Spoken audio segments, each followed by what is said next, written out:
Hi everyone, thanks for watching. You can support our work on our website, ageoftruth.tv. And please like our videos, subscribe to our channels on YouTube, BitChute and Brighteon. And remember to hit the bell for notifications. And follow us on Instagram and Facebook. To be sure not to miss any of our shows, you can sign up for our newsletter on our website, ageoftruth.tv.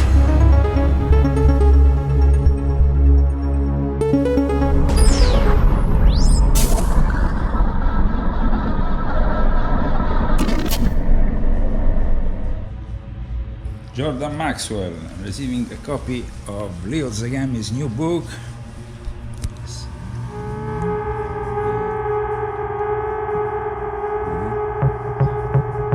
That's the only way we call him, Jordan Maxwell.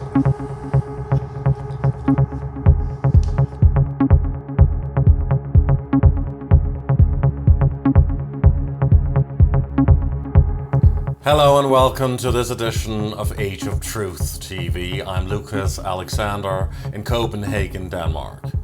It's the 31st of March 2022 and we welcome you to part 2 of our tribute series honoring the late great Jordan Maxwell, who sadly passed away on March 23rd, just a few days ago, 82 years of age. He leaves a remarkable and extraordinary legacy behind, and a body of work that can inspire truth seekers for generations to come. The gentleman who knew Jordan Maxwell the best, his close friend, confidant, and caretaker, and now the heir to his work, is joining us today to tell us about Jordan Maxwell's final days and his close personal relationship with him for the past 20 years. He has created a foundation to defend Jordan Maxwell's work and legacy, an order, the Order of the New Dawn, with another prolific figure within the field of truth and conspiracy research, who also became a close friend of Maxwell. Brian VECCHIO and Leo Lyon Zagami.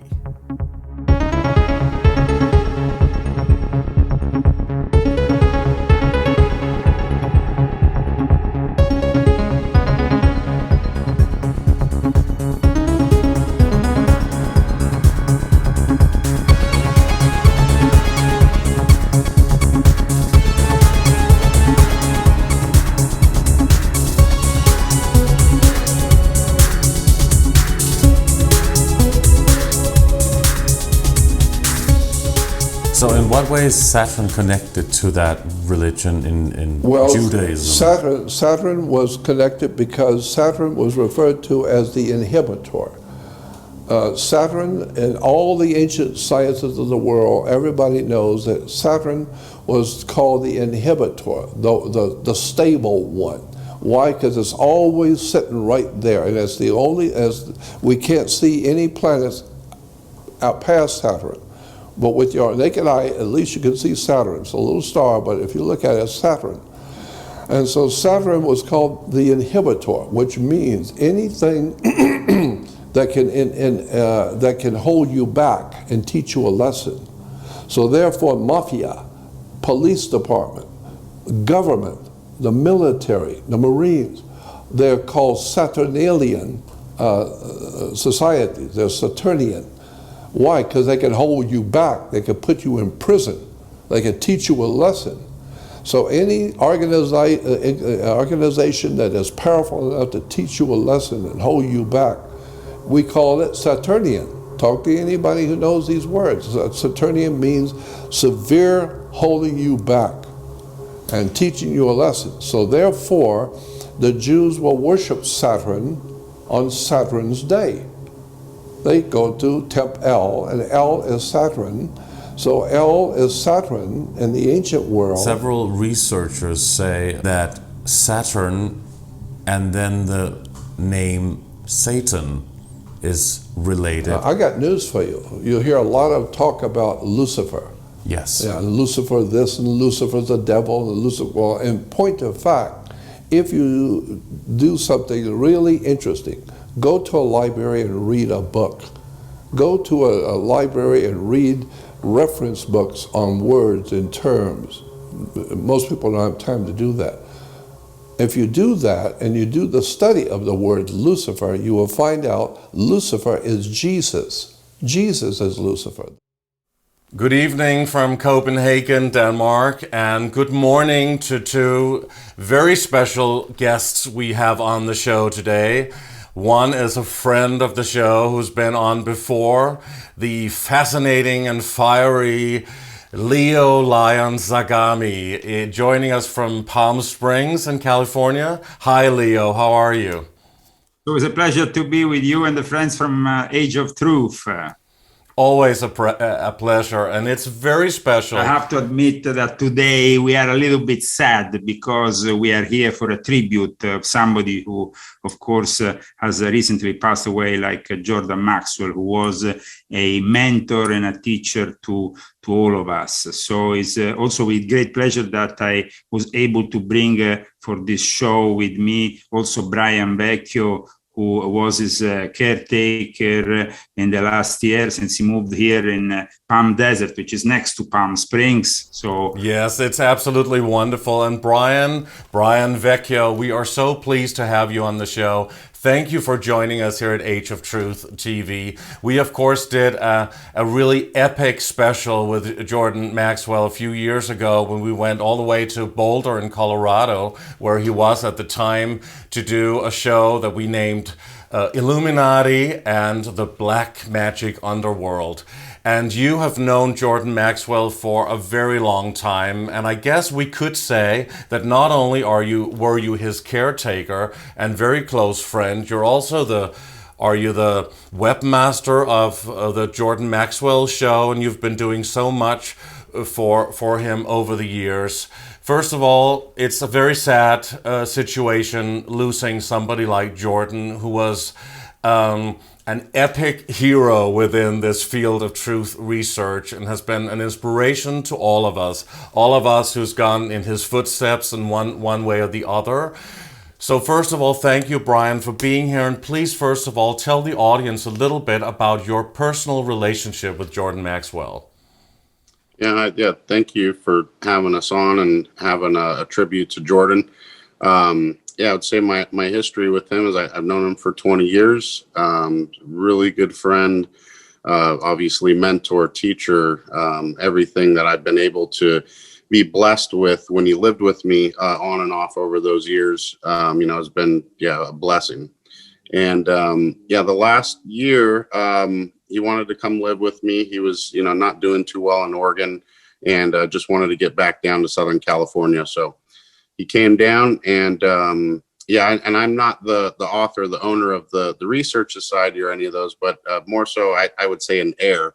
He wanted me to take over his assets, and in his will, I was to have, some of his intellectual property and rights to his books and videos and things of that nature. And so, he obviously entrusted me and felt like, I was the right one to kind of carry his legacy on and safeguard that. So that's what I have been doing. And then the last venture that we did have before he passed, and unfortunately didn't get to see it kind of come to fruition, was we co-founded an Order of the New Dawn, which we, stated publicly a couple times and, started to put up the links and started to build just the recognition of it. Yes, the New Dawn was a project that I also got personally involved in because it was a way to carry on his legacy. So from the moment I was introduced to Brian through a mutual friend of Jordan called Nick, and he moved here, we kind of worked on it, and we had long discussions on how he will envision this new order. So it's actually said that this happened right when me and Brian were actually discussing just a week prior to Jordan passing away, the launch of his website. Maybe you can talk about it, Brian. Yeah, and actually Leo used to come over the house all the time. I mean, still does. And the order kind of spawned from us talking about, creating our own type of Masonic. We were trying to figure out what type of organization we should create to really affect change in the world. And one of the ideas was having some type of like fraternal order, something that could carry the best things of the esoteric world and just, historic groups throughout time, because as we've seen, it's been corrupted so badly. So that's where the inspiration came from. And Leo came over and he said, how about we do this or create our own Masonic lodge or whatever the idea was. And I said, let's create our own order that's outside of all of those constructs of what it was before, because we want to create something totally different that has a really good chance of affecting change, positive change around the world. I definitely, Brian, and also Leo, I definitely want to talk much more about this order, how it came about, and why you chose to do it this way. But before we get into the whole idea of doing that for Jordan, let's talk a little bit, because I know this is what the audience would like to know. First of all, what happened in the last days of Jordan Maxwell? He was quite sick and he had a stroke or two or something. What we at least what we heard. I mean, please talk about his final days. Yeah, of course. He was in and out of the hospital quite a bit for various issues, and obviously the most pressing was his strokes, and then starting to have some seizuring in his brain because of the strokes. And so the last time that he went in, he pretty much lost most of his function to be able to stand and move. And so when we were talking to the doctors, he wanted to go to a nursing facility to have day-to-day rehab and so forth. And so, but knowing Jordan, I told him, I said, maybe we'll try a test period. You can go over there, try it out. If it's not comfortable, then you just come home, and then we can have some type of hospice program come to the house and people can help there. And he said, okay. He's like, we'll do that. And then he went there to the nursing facility. And I visited him on a couple occasions. And one of the most beautiful things that he said to me was, he said, I thought I was helping you, but you were helping me. And he's like, who are you? And I know he was in a little bit of a euphoric state based off of, unfortunately, some of the drugs that they were giving him, and that he wanted to agree to take at the time because of the pain or this or that. And so, but it was a really beautiful moment. And Wow. So you basically took him in and paid for him or sponsored him in a way? Somewhat. He helped out too financially, for sure, a lot. Yeah, he helped save me in the very beginning. He wanted to be somewhere, and so yeah, we helped each other, really. And that's what I kept telling him when he was saying that. I was like, no, you helped me a lot, trust me. And then saved me and focused me to finally do some work with him that we always talked about and we wanted to do. Because in recent years he was asking for donations from people, and he wasn't living very high standard, was he, or living very well? A lot of people think he did, but when we went to Colorado, he certainly didn't at that time. So I would like to say something about this, because I met Jordan initially. He contacted me when I was in Italy out of the blue one day on Skype. Later on, when I arrived here in Palm Springs, I met a dear friend of his called Nick, and it was actually Nick who introduced me further to Jordan. And at the same time, I was able to do some shows with him, starting from the summer of 2019. Later on, though, meeting him in person, of course, was a rather different matter, because we were really worried about him. And all his friends were worried about taking him out of this hospital before they will eventually get him vaccinated, and he didn't want that. And he was trying to avoid that. So when Nick called me and said that we are bringing him to our friend Brian, and going to visit Brian the first time, and actually I sent you a video of it, because Brian lives in a beautiful home. a beautiful home. Of course, Brian is a very hard worker, but he likes to have a nice home with a nice swim. It was a nice setup. I was really happy to see Jordan not in that place where he was the last few years in Colorado, which was really sad, even for me, to see him sometimes there. Before the interviews, I remember sometimes I would see him there struggling in that little place he had, and it really made me sad. So it kind of like changed things around. At least the last year of his life, he really was in a great place, with Brian taking care of every single need, supplements, so really taking care of his health, making sure that he was eating well. This is the important thing. So he passed away happy and amongst people that really cared for him. And Brian, of course, can tell more about it. Here we are with the legendary Jordan Maxwell. Notorious was the one in and around the Dulce, the southern, How you feel now you are here in California? southwestern sides of Dulce, New Mexico, in the Los Alamos laboratory. It's the ideal place to recover, yeah? It's the ideal place to recover, to get better. I feel very, very tired. Yeah. Well, hopefully we can get you back in action. I've been all over the world. Just tired. I was in Los Angeles and caught a ride up to Oregon. And then from Oregon, I stayed for 4 months in a prison. That was the hospital. Jordan calls it. And then I had to come back down here. I'm just tired. The legendary Jordan Maxwell. He has to recover, but he will recover. He is now my new neighbor, ladies and gentlemen. This is quite amazing. And in a way, Jordan was like a father figure or something for you, Brian? Of course. Yeah, I called him my grandfather everywhere, especially when we went, just to make it easier on us, so it was like, yeah, that's my friend, mainly because of doctors and formality stuff. But yeah. And I guess it's safe to say that he didn't get the jab at the hospital, did he? They didn't do that? No. Right, good.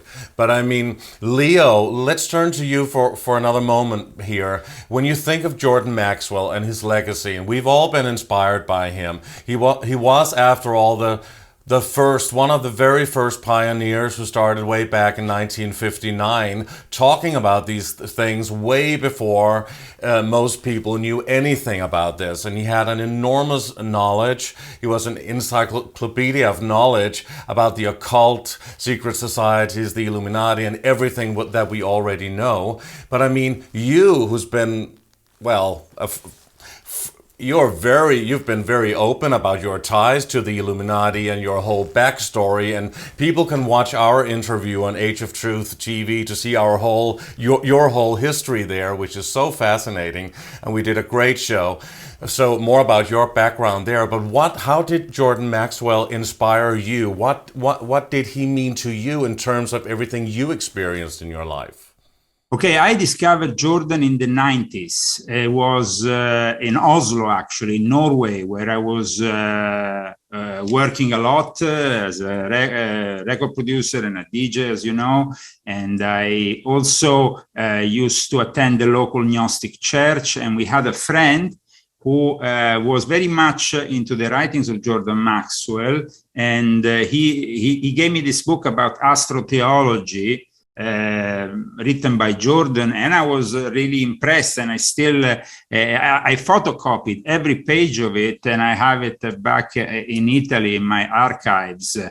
So for me, it was a great honor when, out of the blue, one day I was in Tivoli near Rome, coming out of a meeting, and suddenly on my Skype I received this message from Jordan, and it was really a little bit weird, because I contacted him back and I said, "Oh, hello," and he said, "Oh, hello." So, but in a way, he then forgot that he had contacted me. I was like, listen, Jordan, you contacted me. So maybe, I mean, he was old, so I don't know how good at times his memory might have been.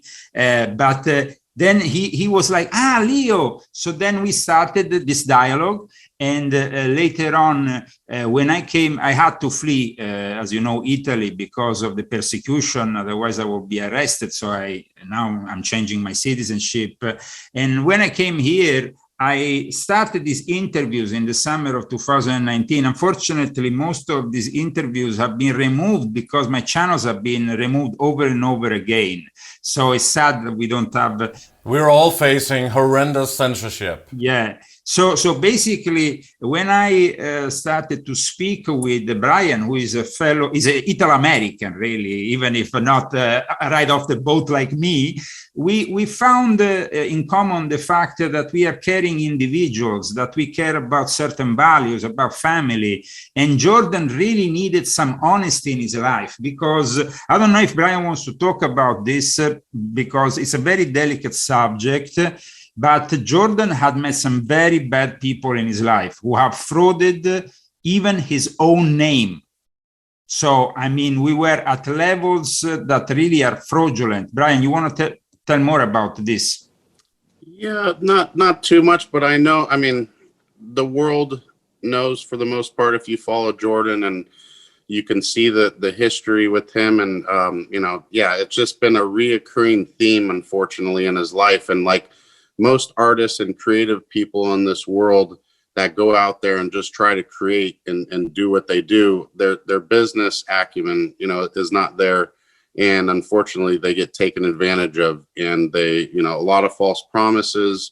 Nobody does what they say, and then they just take everything, But I think it's very crucial and important to say, and I think it was known to everybody. It certainly was to us, and Jordan also explained this to me himself, how he felt that he had been cheated and tricked by several people, maybe because he was too gullible or too open to a lot of people, and to people who wanted to rescue him or be around him and do a lot of stuff for him, that they actually stole things from him. This is actually public knowledge. He talked about it himself. And there's also this famous incident, terrible situation that happened, that a lot of his work was stolen, and it even burned down to the ground when he went to Panama and had a lot of his work, his material, his book, and his life's work, basically, in a storage in a warehouse that burned down. So, and this is also quite suspicious, I have to say. So, I mean, did he attract all of those bad people? What exactly do you think was the case, Brian? Yeah, the most saddening one, I remember Jordan wanting to try to auction off a lot of his books at the time. He needed to be able to get out of the situation that he was in. And I helped him out financially. This was like maybe 10, 12 years ago. And before he went to Panama, and that's where all of his stuff got burned in the warehouse. And so I gave him some money, and then he wanted to go down there because he wanted to photocopy everything that he had in writing in all his books throughout this very wealthy gentleman down there that wanted to help him get all his works digitized in old books. And one of them was Manly P. Hall's personal sets of all his notes. That there's 3 of them in the world, and he had one of them that Manly P. Hall gave to him in his will, and that got burnt up. And it was just extremely, extremely saddening. Do you think that was done on purpose, or do you think that all of this material was actually stolen from the warehouse? I mean, they sat there and saw a pile of ashes. So, I mean, anything can happen, on the levels of corruption that people are involved in. If they wanted to, move something out, burn something in its place. I mean, I guess it could have, but there's no way for us to know for sure. But I find it's very odd that was the only portion of the warehouse that got burnt down. You know what I mean? Right. So But I mean, they also saw Hitler's body, right? And they probably didn't. So I mean, I mean, anything can really happen, and it's a really strange thing that this should happen to Jordan. Was he? I mean, he was so knowledgeable. He knew so much. His brain was amazing, and he was also very he had a fascinating way of presenting his work as well. But he was also a little childlike, also maybe a bit gullible in terms of people and trusting people. Wouldn't you agree? Yes, and it is hilarious because his sense of humor is very childish sometimes. You wouldn't think from such a serious researcher that researched some of the darkest things in history, and he would have but it never stopped. Even until, I mean, he was at the hospital, on his last leg, and he's still making jokes at the nurses and whoever. So it's like, and everybody fucking loved him. Excuse my language, but they loved him. Yeah.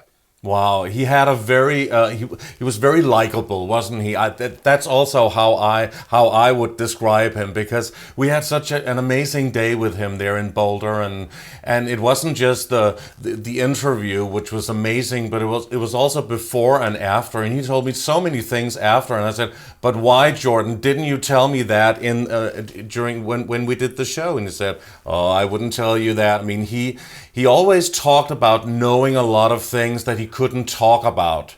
There are so many things you don't know. And then he would tell you a little bit, maybe in private, but then still say, I can't tell you.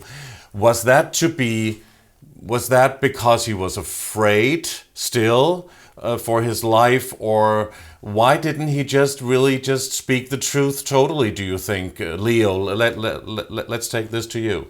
Well, like I said, I started to talk with him like we do now, through Zoom, through StreamYard in the summer of 2019. And of course, that was a more formal approach. When I got to know him, the first thing was actually to talk about also the persecution, because myself, I have been a victim. So he told me that he had some serious threats made upon his life. We discussed it even with Brian. You remember, Brian, we discussed this. It was something that we would discuss. Then another thing that was interesting, he actually had become a Freemason at one point. He wanted to experience Freemasonry, and he wanted to experience what it was all about. And he did that possibly in the last few years of his life. Maybe Brian knows more about it than me, but he had been given also a recognition for the high degrees of the Memphis and Mizraim. As I was made back in Oslo, 1995, of the Memphis and Mizraim is a series of high degrees that include Gnostic teaching, theurgy, and so on. So he showed me these documents.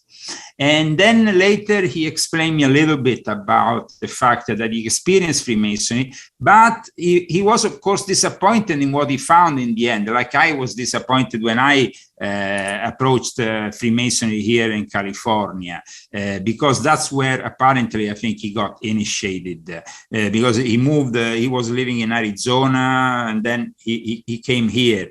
But maybe Brian can tell us more about that if he wants. Yeah, definitely, Brian. So this is one of the questions. When we were approached by several members of the audience watching this, wanting to know if they could have a question here, and they were asking, please ask this. This is a question that a lot of people have been asking. If Jordan was a Freemason, if he actually joined maybe even years ago, and didn't tell anybody because he was revealing secrets about Freemasonry and the Illuminati and everything that's going on there. So why did he actually join, if Leo says it in the past few years, with everything he knew about everything? Well, this was some years ago. Technically, he's not a Mason because you have to be a third-degree Mason, obviously, before you become an official Mason. And he was a first degree. He joined the Ionic Composite Lodge in LA off of Pico. And the reason why he did was this gentleman named Dr. Harold Shire that passed away in, I want to say 99, 2000-ish. Or no, I'm sorry, maybe 2009, I think it was. Yeah, that was right. And Dr. Harold Shire was, for anybody interested in looking up and what he was a part of, he was a very, very, very high-level Zionist. And the stories that I've heard over the years from Jordan about, why he was there, they were very fond of each other. And Dr. Harold Shire was pretty much a consultant to a lot of presidents, princes, other political leaders.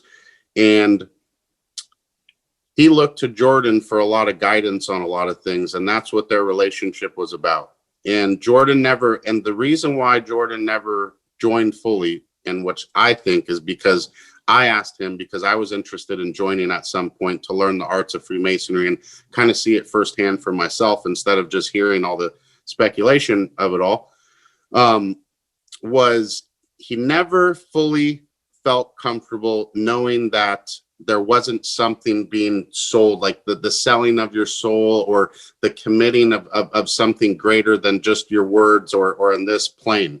And so that's the reason why I didn't join Freemasonry, is because when Jordan said that, I said, if anybody on the planet knows the truth or has the best understanding of this and he doesn't still want to join, then I would never join. So yeah, and I must say that when we started discussing this Order of the New Dawn, it came in handy, though, his experience in Freemasonry, because then he could better understand the limits of the craft of Freemasonry. And so I'm glad that he had this experience, at least, because I also went through my own Masonic experience, though maybe a more in-depth one. But like I saw in that document, though, that I was mentioning from the Memphis and Mizraim, there were actually rites of Freemasonry like the Memphis and Mizraim that probably recognized in Jordan his level of knowledge and directly handed them the degrees, because I saw the documents myself. So I saw that he was handed over some high degrees. But like Brian said, in the Blue Lodge, he never went above the enter at apprentice, because he just felt the limitations of what he was seeing around him. Was he part of another lodge, do you think? Maybe? No, it wasn't a lodge. It was like a rite of Freemasonry that had recognized him a certain high degree without him going even in the lodge. As an honorary. Exactly. He had lots of different honorary things that were given to him. Absolutely. Because he probably knew a lot more than most Masons, right? Yes. And a lot of Masons also held him in high esteem.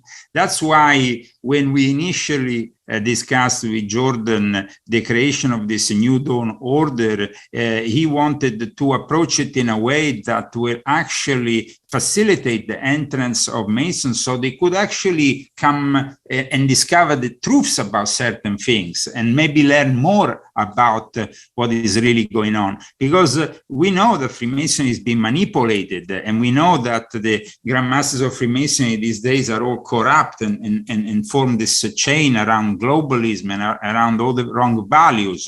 And we know also that, for example, there is Sabbatean Frankist, Jesuits who manipulate also Freemasonry. And Jordan knew all this. So Jordan was a conscious individual who simply was proud, though, of having adventured himself after so many years, only maybe for curiosity, but I guess that it kind of like he was interested in it, in the way that we discussed it, but he was also understanding the limitations. So our new order, the New Dawn, wanted to abandon the connection with the prevailing forms of Freemasonry, and wanted to also detach mainly from the craft, as is called amongst Freemasons, because otherwise they might feel in competition. But Leo, I must jump in here, please, because a lot of the viewers would want me to ask this. Your knowledge of this and everything you've been through, you also performed rituals when you were part of your everything that happened in your past, and we can hear that in the show we did with you. And you've been through a lot, and you know all about the dark secrets as well, and so did Jordan. Why even still go into this whole field and dabble into this possible darkness where rituals are also part of the whole thing here? Because we actually wanted to, you see, an order can be made in different ways. You know, the aim of the order, the mission of the order, the rituals that this order is doing might actually benefit and be good if they are addressed to the right egregore, the right thought form. So as me and Jordan and even Brian, because he's been, of course, taught by Jordan for many years, have deep knowledge into these matters and wanted to offer the possibility, like a little bit like what I did. You remember when you interviewed me, I was still living in Italy, and I still actually was carrying on with my order, the Order Illuminatorium Universalis, until I left in May 2019, and I closed down the whole thing, because at that point I saw that it was a failure on my side to try to in any way interact at the same level with Freemasons, because they will never really come on my side. While you were still exposing it to the public also, you've become synonymous with exposing secrets about the Illuminati. I, in fact, reawakened a Christian form of Freemasonry, a specific form of Freemasonry which was abandoned in the last 2 centuries to, in a way, compete and kind of bring back to Christianity certain people when that lost themselves. When I met Jordan wasn't really a Christian, was somebody who thought things in a different way, thought that we might really be all victims of these institutions and these manipulations. So he wanted to do something more free, but at the same time, something that could capture the knowledge and preserve it for the new aeon, because you see this order of the new dawn, it's something that reminds a little bit, if you think about it, of the golden dawn, but it wanted to in a way process out all the negative sides of it, process out all the negative sides of the new age that we are living, because even the new age movement was created artificially by the theosophical milieu, and in the end is done to manipulate people to have this kind of syncretic view. We wanted to build something that instead is actually preparing you for what is coming next. That's why Jordan joined my project, The Great Reject. And the last time I actually was able to talk with him, I gave him this book, which I have here, which just came out in February. And Brian remembers how happy Jordan was, because Jordan was fixated in the last few months in wanting to have him, like his name, Jordan Maxwell, was very important for him. You remember, Brian, he was saying it over and over again. You have to call me Jordan Maxwell, because people at times call him with his other name. And he wanted to really be remembered as Jordan Maxwell. People said because he was born Russell J. Pine in 1940 and then changed his name to become, why did he do that? Wasn't he who he said he was? Maybe you can address that. Of course, he was related to an important Jesuit. His name, of course, was maybe connected family-wise with this important. He talked about it actually during some of my shows, so this is public knowledge. But finishing what I was saying about this book, I had specifically gone back on this book so I could insert this, which is very important what I inserted here, because I said, they call the Great Reset, and things will only get worse for humanity regardless of who is in power in the political realms. Now we are entering the climax of this long-planned crisis that people like me, Alex Jones, David Icke, and of course, the legendary Jordan Maxwell, the only name you should use for somebody known as the godfather of secret societies, who has been warning about this for decades before everybody else, and has now joined the Great Reject Project understanding before others its importance. So you can find this at page 118. I wanted to repeat because I gave him this, and he was very happy, Brian. You remember, we gave him this book with this thought, that I felt that Jordan didn't have much left on this plane of existence, and I wanted to really remember him. And so I'm glad that I did it, and I was able to give him this book the last time I saw him on his wheelchair, and he was happy, and he was like keeping this book together, and me and Brian went to pick up some Italian food for him, and he was like you said, like a little child, like he's very happy guy watching the book and every single thing of it, in his very analytical way. So please carry on, Brian. I was going to ask you about the Great Reset. I will come back to that later, and also the Great Reject. So it's kind of very interesting that you said that. But Brian, people want to know about Jordan, why he changed his name from Russell J. Pine. What was his background? Do you know that? Did he tell you that? He said that it came to him one day, and different people were telling him, whether it be a clairvoyant or a psychic or other people, talking about how he should have his essentially stage name. It's not his persona of that.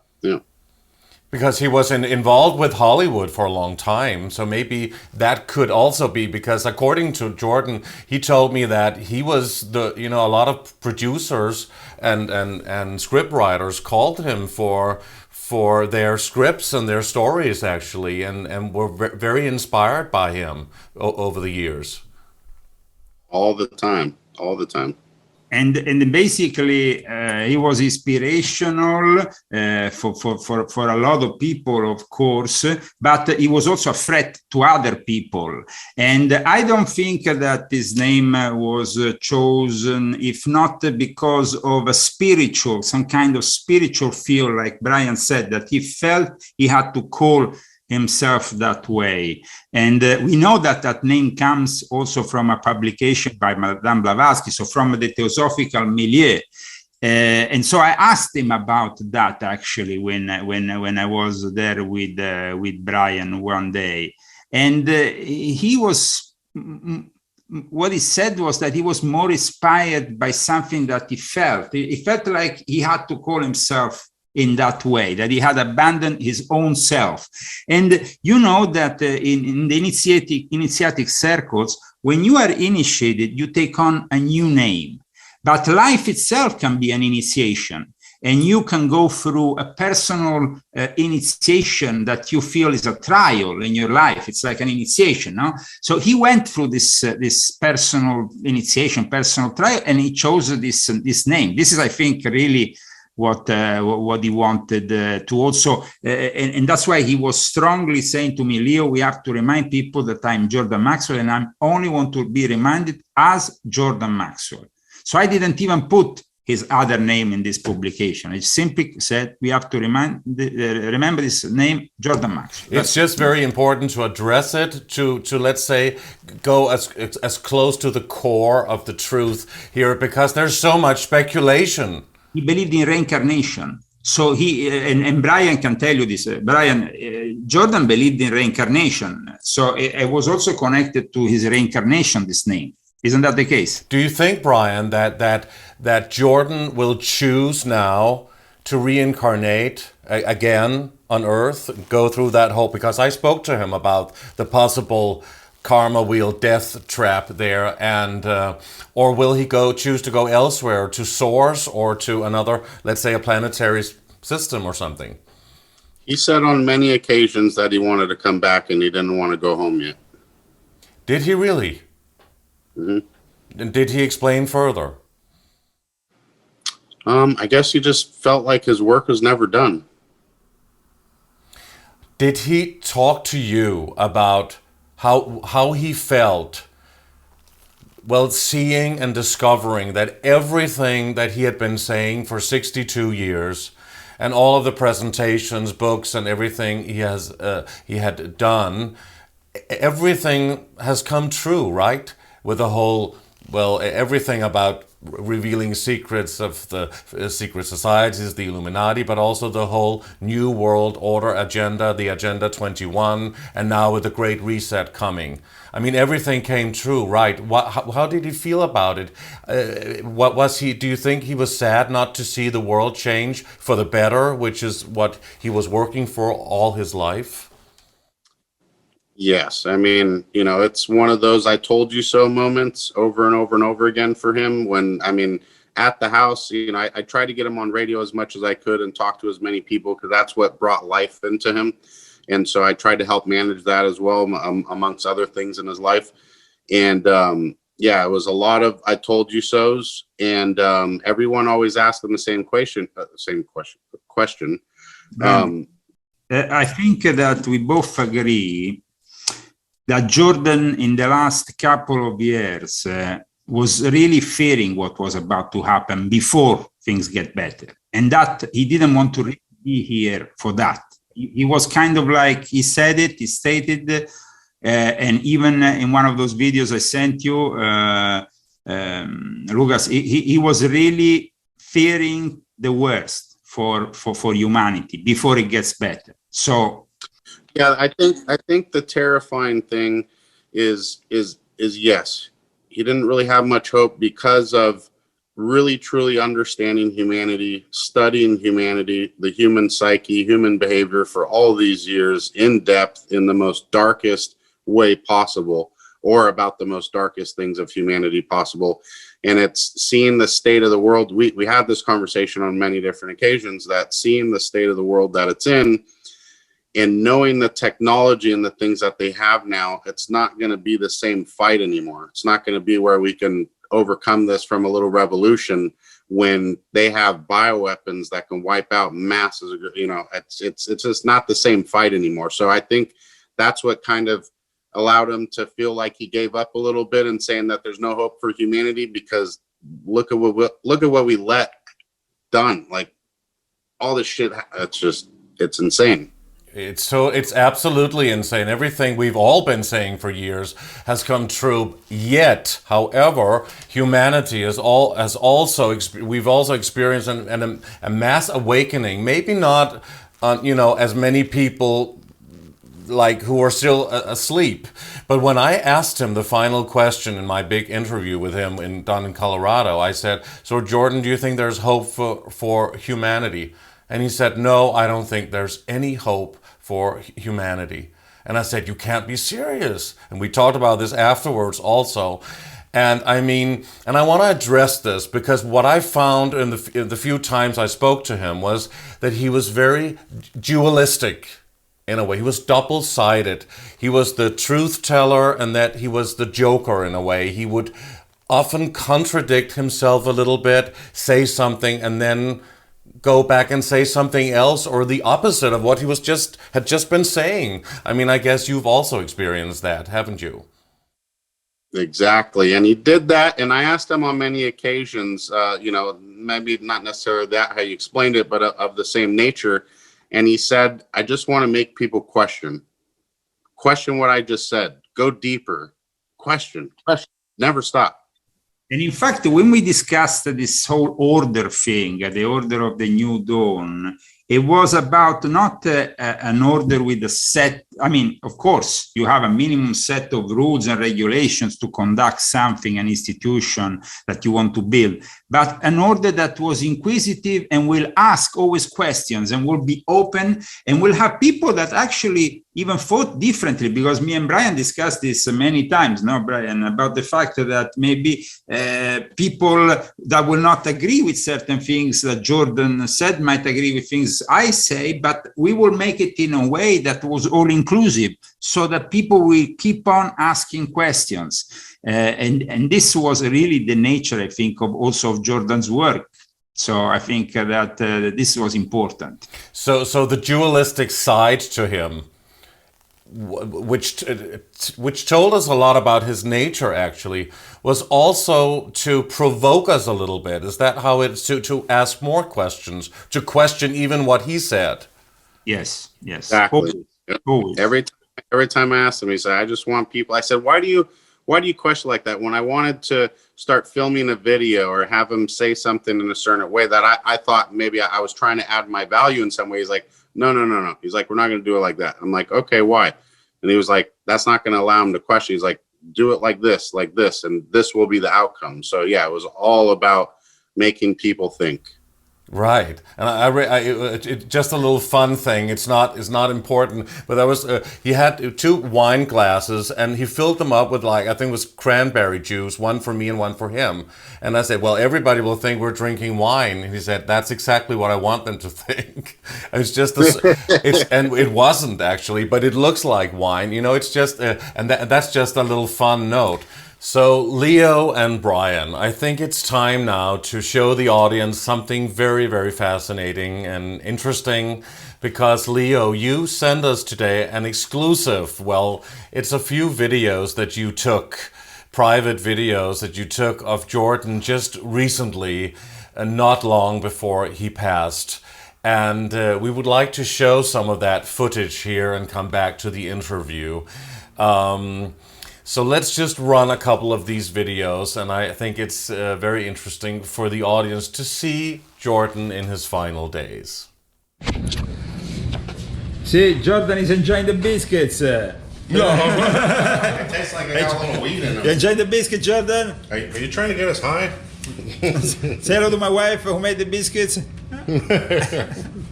Good? Then you can tell us if you prefer the American ones or the Italian ones. Oh, thank you. I prefer this. It's actually delicious. Thank you. Yes. Cool. Great. Second, here we are with Jordan Maxwell wishing a happy Christmas to everybody. Jordan. Hello. Hello. So our viewers want to know, how is this Christmas for you? How is what? This Christmas for you. I guess all right.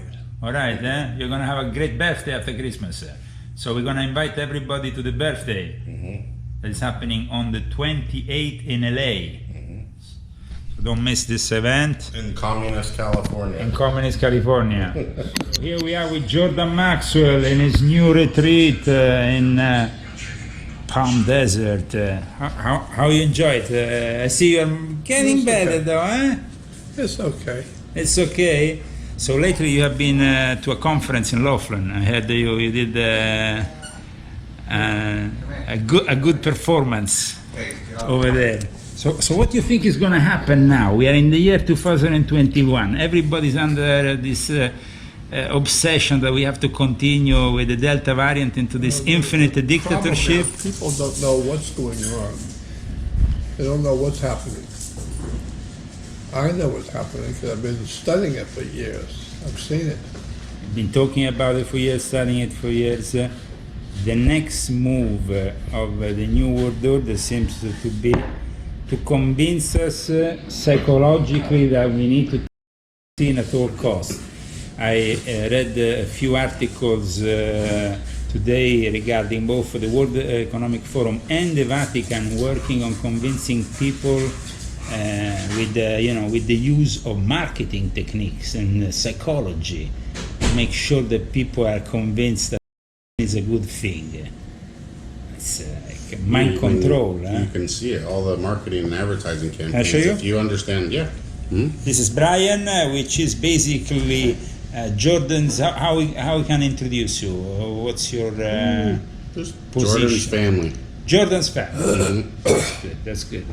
Jordan has a new family here in Southern California, and I see that you're studying here symbolism and things. Hi there. What's going on? I'm friends. That's my. He signed the record. I'm friends. My family as well. How are you? That's good. That's good. James. I should show you closely, and the ladies probably they like the show because you were. Hey. Okay, Jordan. So the next move after trying to convince us will that mean that the next move after really trying to convince us is then the persecution in which they go and hunt you down if you don't take this? I mean, do you think we're going to get to that level? Because in Italy they are talking about that kind of thing already. Yeah. About hunting down the people over 50 that are not taking people over 60. Really? Yeah, I mean it's it's coming. they are much more. Well, Jordan's been saying this forever. People, especially in Europe, giving up their power a long time ago to the powers that be. So if you look at Rome, the Vatican, they pretty much bend over backwards for the church. Whatever they say, that's why they're it's so incredible. laid The back. Vatican earlier today used a press conference with the scientists. I got to tell you about Moses. He was feeding. He left Egypt. We're told he left out of Egypt and took with him all of the Hebrew people. And they all went out with him. And after a while, they haven't eaten in a long time, so they started complaining. The hell, he brings us out here, we're all supposed to follow him, he's not feeding us, we don't get any food. And that's when he brings in the manna, which is something that we The never, manna was the mushroom, magic mushroom. Say sperm life. it was something that people have never really understood. What is it exactly, this manna? So Yeah, what is manna exactly this was manna? the mushrooms. Mushrooms, the magic mushroom, that was manna. High in protein. It sounds like Bill Gates' latest fantasy of synthetic meat goes through that kind of thing. How was it in the desert, this manna? Would it give psychedelic effects? Yeah, but this was probably in the Sinai too. They have magic mushrooms that grow in the morning. When it's damp out in the morning, Okay. the magic mushrooms grow in the morning. And then with the heat they die off. Yeah, and then when it heats up, it all dries up. This is great to watch these videos, and it's wonderful that we could share them here today. And these are taken in your home, Brian, where Jordan spent the last few years, I suppose.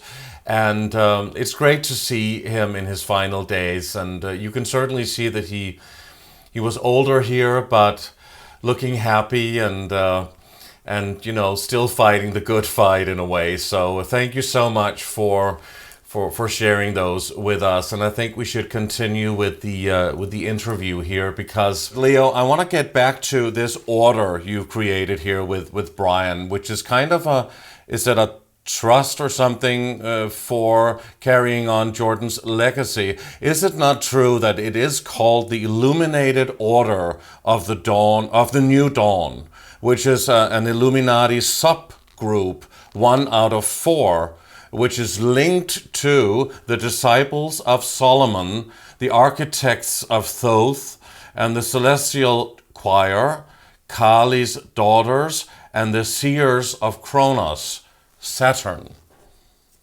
Well, when it comes down to the actual specifics regarding the order, maybe Brian will be more correct in explaining, because I was always myself coming in and giving suggestions and asking how we should do it. But in the end, it will be always Jordan and Brian who will kind of put it together in the way that, of course, Jordan will be more happy with.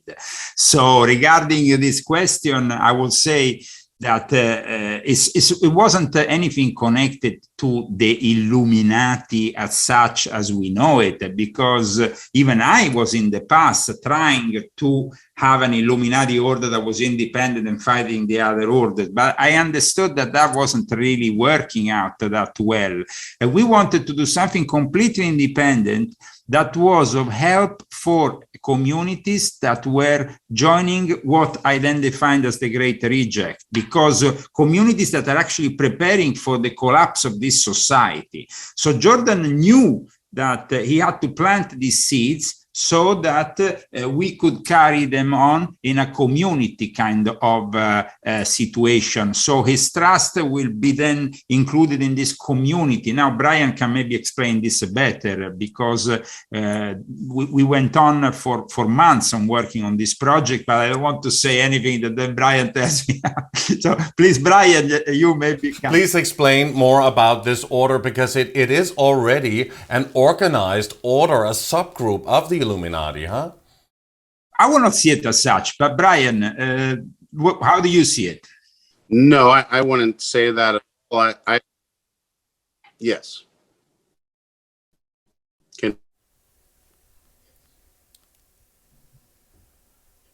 Can you hear me?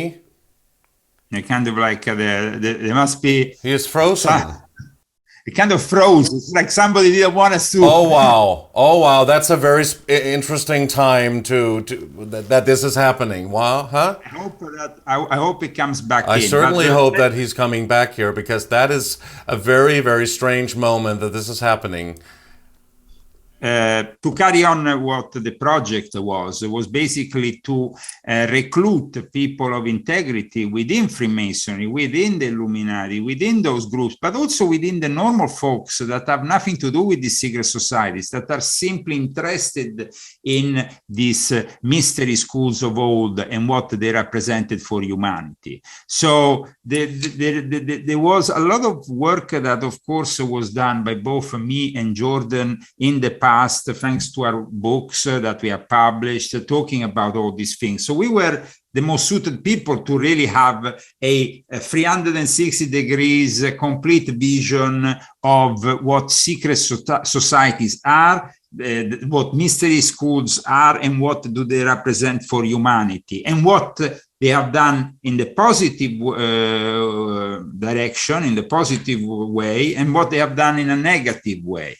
So for me, this was the plan, to set up something that could actually carry on, first of all, his legacy as an author, as a teacher, as somebody who himself had also received himself an inheritance in scripts, in culture, in mysteries, from another guy who is Manly Piol, who himself, though, was a Freemason. So,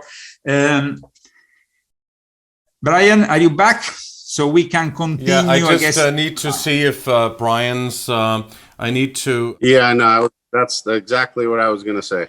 Yeah. I hope that everything is back now, because you were frozen there at a very crucial time when I was asking about this, whether or not, because from what I understand, the Illuminated Order of the New Dawn is an Illuminati subgroup, already organized, 1 out of 4 subgroups within the structure of the Illuminati, and connected to those things I also mentioned before. But what do you know about it? How will you explain it, Brian? And also, to continue my question here, why do you think Jordan needs to be part of such an order, his legacy, and not just do a Jordan Maxwell Trust Fund or an organization just for Jordan? Well, we wanted to have an organization that was to attract serious people that wanted to really affect change in the world, other than having like maybe a non-profit or a non-governmental organization or whatever. So we wanted it to have an eclectic version of everything that our ancestors have done. We looked at it a lot like, you look at the standing organizations around the world, like say, Judaism or Christianity.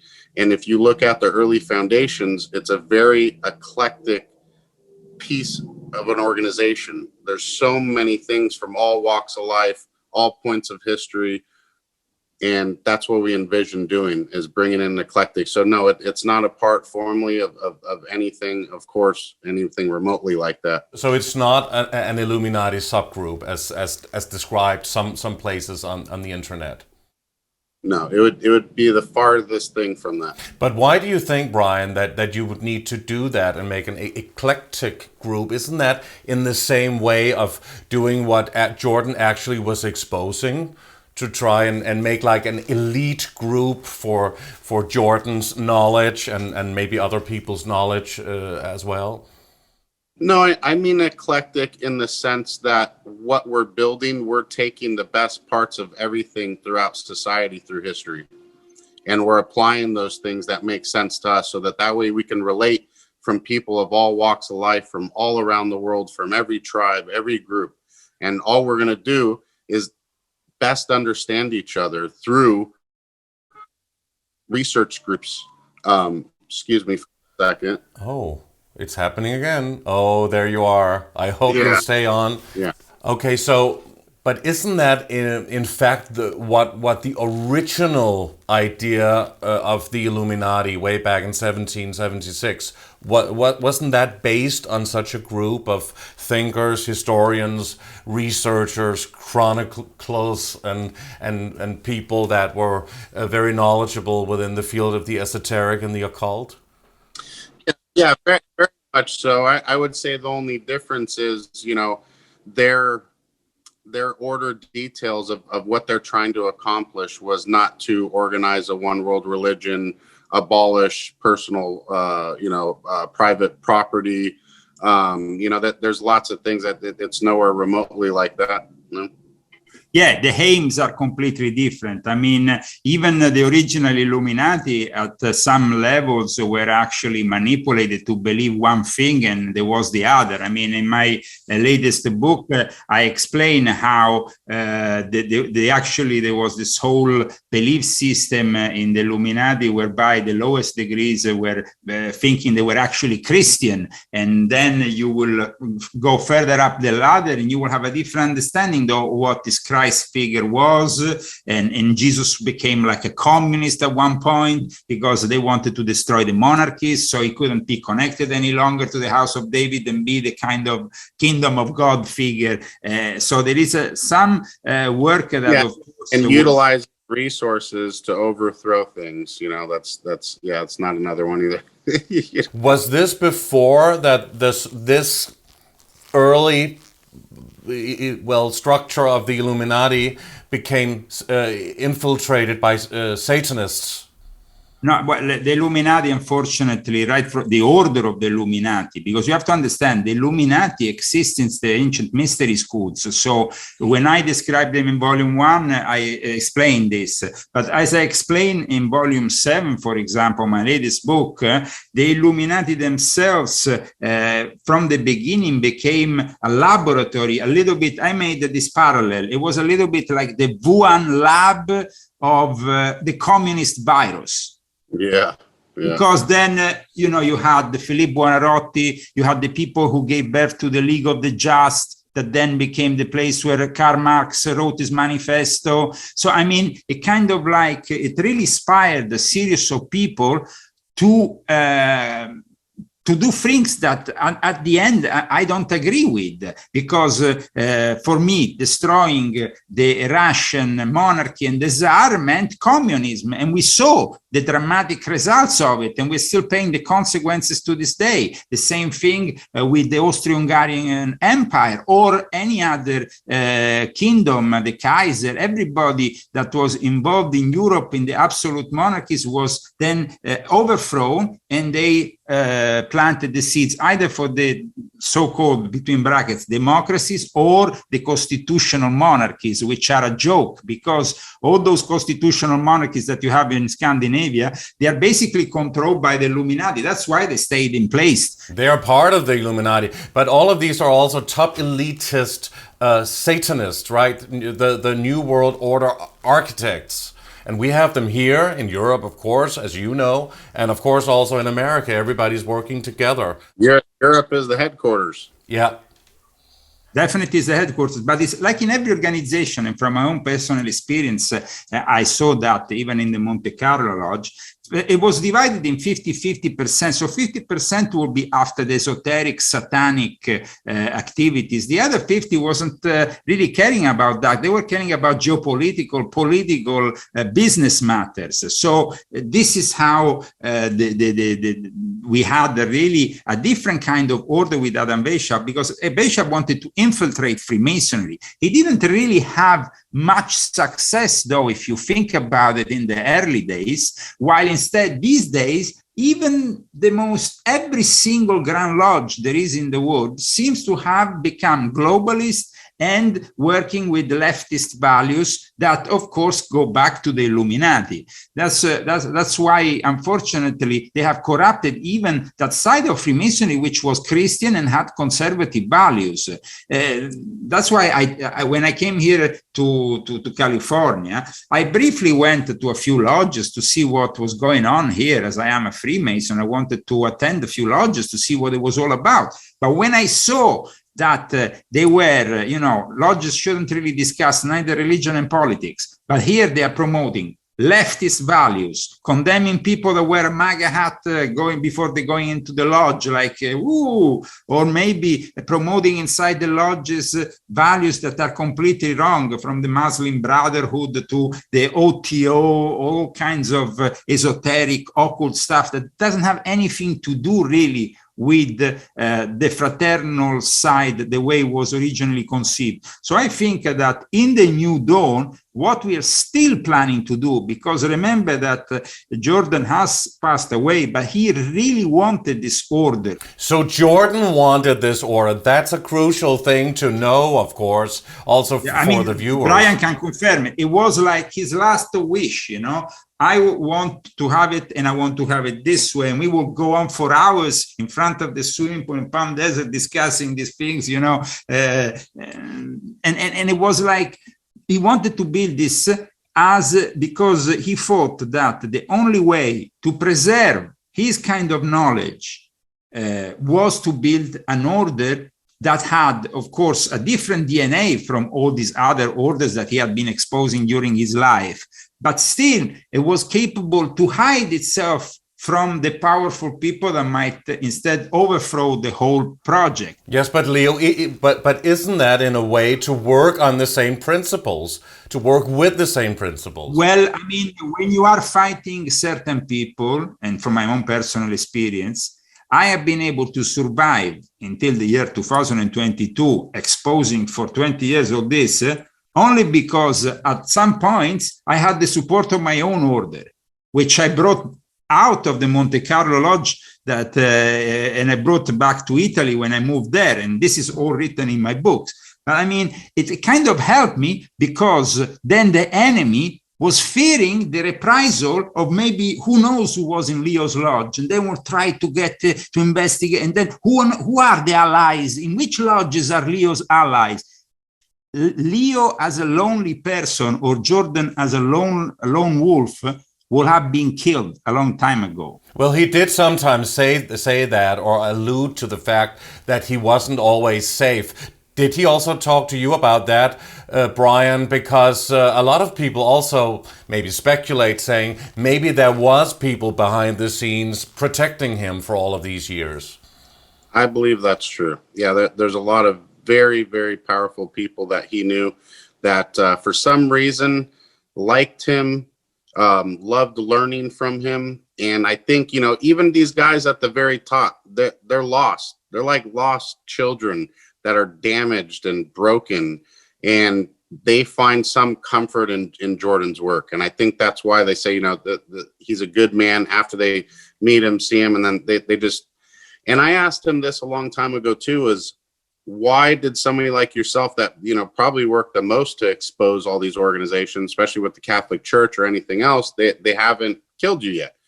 And our understanding was he was never officially involved in anything of a project or a relationship or, had a blood oath to or anything like that. And so I think because of that nature, he always used to say, if you're in the mob and you want to get out, good luck, because it's not going to happen. So he was never in the mob in any of them. And so I believe that's why he never got killed. He was his own person that had lots of support from the Dalai Lama to the Princess of Abu Dhabi, to the advisors of freaking kings and presidents pulling the strings behind the world. And then everybody down to, his fans coming to spend the weekend with him, and him enjoy, sharing 10-hour conversations with people that he just met, that there's no value there. There's nothing of monetary value he's going to get. He just wanted to share and be real and authentic and genuine. And that doesn't exist anymore. And we want to bring that back. And you, of course, will be like the caretaker of his legacy, and you want to make sure, I suppose, well, Brian and perhaps associated with Leo as well, to do that in the future. Do you think it will be possible, not just doing this order, because some people may be a little bit thrown off, you know, when they hear that you're going to create this order.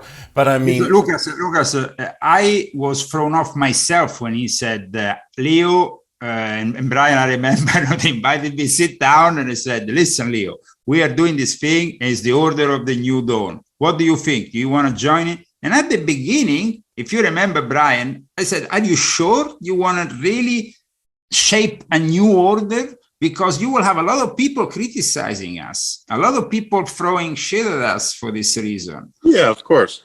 And then if you remember what I told you was I've been an entrepreneur and a businessman for 20 years, my whole adult life. And I've been through all the hurdles of, you know, people keeping you down, your friends, your family, you can't do this, you can't, you know, this and that. And I've learned to have the mentality of not really caring anymore as long as my heart is in the right place and I'm doing good for humanity, truly. And a lot of people say it and they justify it in weird ways and what they do. And I've studied humans for a long time, especially, and that's why I love Jordan and Jordan's work and all of you guys that have helped. And that's where my mind's at. Will you be continuing the Jordan Maxwell show, which is the platform? Yeah, the plan was the Jordan Maxwell show and the Jordan Maxwell Research Society would be essentially brought into the order where it would have its own podcast where we would share our favorite people, and then we would have the Research Society that would allow people to join, and then we would have panels, discussions, meetings, and then also the big part of where my heart's at and what I wanted to do was in the activism side. For instance, right now I'm working with a gentleman named Mark Malone, who's combating Agenda 21 2030 here in America. And he's had lots of success. And so partnering with people like that, he's got the governor of Montana, you know, there's other states jumping on board, Utah, South Dakota, North Dakota, and they're all getting out of these treaties of the UN and out of the social credit system, out of, you know, any of this, you know, green movement that's disguised as all this other stuff. And so that's the order for me. Is a platform for people to talk, education, sharing, but then also the massive piece of activism and making sure that we can all come together and support each other through this. And we'd love to have you on the show again, Brian, to talk more about this and go in depth and elaborate as the whole thing is coming along, because I'm sure people would be very, very interested in knowing who you will bring on board here and what your plans are for the future, because we are all working for the greater good to stop what is coming and what they have orchestrated for so many years. I want to ask you also a personal question about Jordan, Brian. Did he actually leave any family or any relatives, or did he have any family? No, none that he talked to. His parents were passed, obviously, and yeah, there was no living. No. He was married once, wasn't he? He told that. He was. He was. Uh-huh. Yeah. Yep. And he had not had any relationships for many years. Wasn't that how it was? Yeah, and he had, man, I seen some pictures of him the other day of when he was younger in his like 20s and 30s. Man, he was handsome. And I was like, he can get any girl he wanted. And and I always told him too, I was like, why didn't you follow through with, you know, all these amazing, beautiful relationships and women that you thought could maybe work? And he said, it would distract me from my work. He said, I devoted my whole entire life to what I did. And he never dated. He never just slept with the girl just because he was lonely. And he devoted his whole entire existence to his work. And it's so admirable. It could also be, you know, something with self-esteem. Some people that are good looking don't always know it, you know? Yeah, that is true. So that could also be part of it. But I mean, do you think that he fulfilled his mission on Earth, Brian?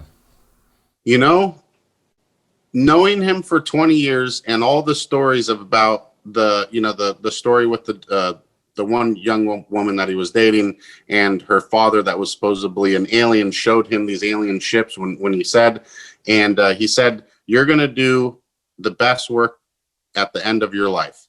And that is going to be the most notable thing that you'll do. And so for me, when I was with him, I'm like, all right, I was like, who's contacting Jordan? Who is going to be the person that's going to give Jordan that chance or do something, right? That's going to make his work like, you know, this is it. This is the last hurrah. And it never really happened until he moved with me. And then we started revisiting old conversations. And then I thought to myself, maybe the order, and right after he passed, and because I thought we had more time, he was supposed to come back that day when he passed back to the house. He had a ride set up and everything. And so when he passed, I was just going through my head of, I'm like, oh my God. I was like, oh, I'm like, okay. I said, what does this all mean? And then I thought to myself, maybe that's what it was. Like, because if he didn't come to my house and we didn't have that year together and didn't spend all of that time and talking to everybody and trying to figure out what is our best next move, the order never would have been created and none of the work done that I did with him would have been done. And maybe he would have died alone if you hadn't been there and taken care of him as well. And he would have, yeah. He was in... Lucas, I'm really honored to have been part of this phase of Jordan's life with Brian as a researcher, but also as a human being. I saw Jordan really as you know, a mentor to all of us, and to actually be able to be with him the last few months of his life, even in the little things, even bringing him biscuits for Christmas, or giving him a jacket, or doing this and that, and chatting, and even introducing him to a joint of marijuana, which suddenly might, after many years, and he was like, well, he smoked, and then, apparently he started to become all happy. And I have photos of him. He changed his attitude. He really enjoyed life. So I'm really glad. It wasn't from smoking, but we had a coconut oil that I made for him, like a tincture almost. And because he was just having problems sleeping, the sleeping pills didn't work anymore. And I said, I've been in the cannabis industry for 20 years. And so I made one for him. I said, you want to try it? He's like, yeah, sure. And man, Leo came over and he asked, he was like, Leo came over. I'm like, wow. So, this is a wonderful thing. And what is the lasting memories that you will have? I mean, this is wonderful with the personal memories, but I mean, maybe you could, I don't know if you want to, but it would certainly be fascinating if you could reveal something that Jordan told you, that he revealed to you, that was maybe a very significant truth that maybe you want to share with the audience. I don't know. He told the overwhelming majority of everything to everybody. And I don't believe there's nothing that I heard from him that I didn't feel like he didn't share at some point. And so I would have to think about that one. Yeah. Mm-hmm. And he always said, of course, during his lectures and his interviews, he always said this quote, "You better wake up and get a life and start figuring out who owns you. I," meaning Jordan, who's saying this, "I made it my business to find out about the occult, the hidden, all of the stuff you don't know. And the one thing that has absolutely astounded me is how much we don't know about the world we live in." And that is, of course, also a very, very significant truth, because he always used to say, "I don't know everything." Of course, yeah. Yeah, and one of my favorite quotes from him was when I was young, I was about 18, 19, I went to one of his seminars, and he said, "I'm not the foremost knowledgeable person on any of these things. And all I can say is that if anybody gets in front of the public on a podium and a loudspeaker or whatever and says that they know what they know to be 100% true, that tells me they know nothing at all." Exactly, and that's very, very important. Absolutely. I don't know if you have some final thoughts you want to share with us here today in our remaining moments, Brian, before we ask Leo. Yeah, no, I would just say thank you, and for taking the time to pay tribute to Jordan, because he was such an amazing soul and such an amazing person in so many ways, and he's forgot more than we'll all know. And yeah, if I can just ask everybody listening to send a prayer and your thoughts to Jordan and everything that you're grateful for him, and to you know, from somebody who's known him personally and lived with him on and off for 20 years. He didn't work with any nefarious people, with any, you know, ill will towards the public or deceiving anybody. And he was a beautiful soul. And if you think otherwise, you have no idea who he is. Absolutely. Thank you, Brian. And Leo, your final thoughts, please. I completely agree with what Brian said. He was a beautiful soul. And I wish there were people like David Icke and even my friend Alex Jones paying more tribute to him now that he has passed away, because I think he has given a lot to the truth movement and he deserves to be remembered. So I hope that sooner or later they also will do their own tribute for this great man. Which I had the honor and the possibility of knowing through the universe, because it's the universe and it's God that put us together.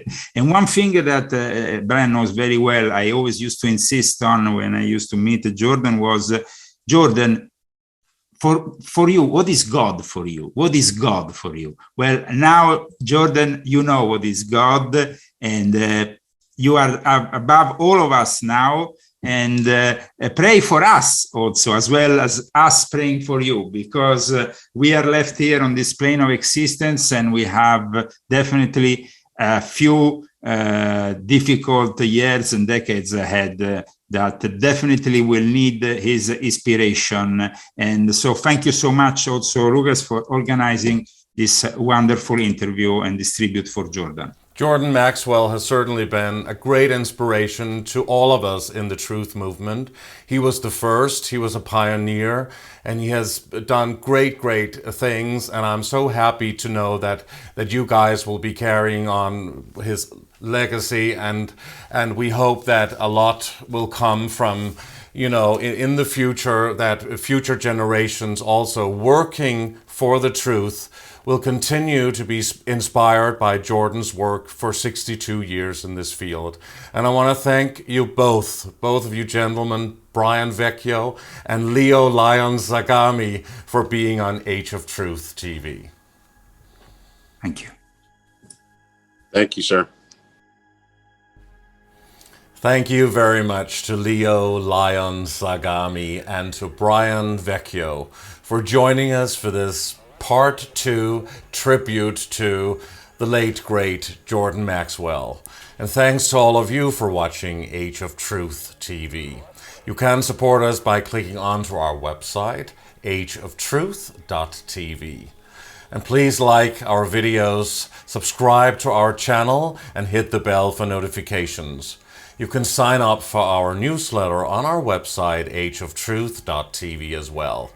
Please also subscribe to our alternative channels on BitChute and Brighteon. On behalf of the Age of Truth TV team, we thank you so much for watching and thank you for all of your support. And we'll see you again soon.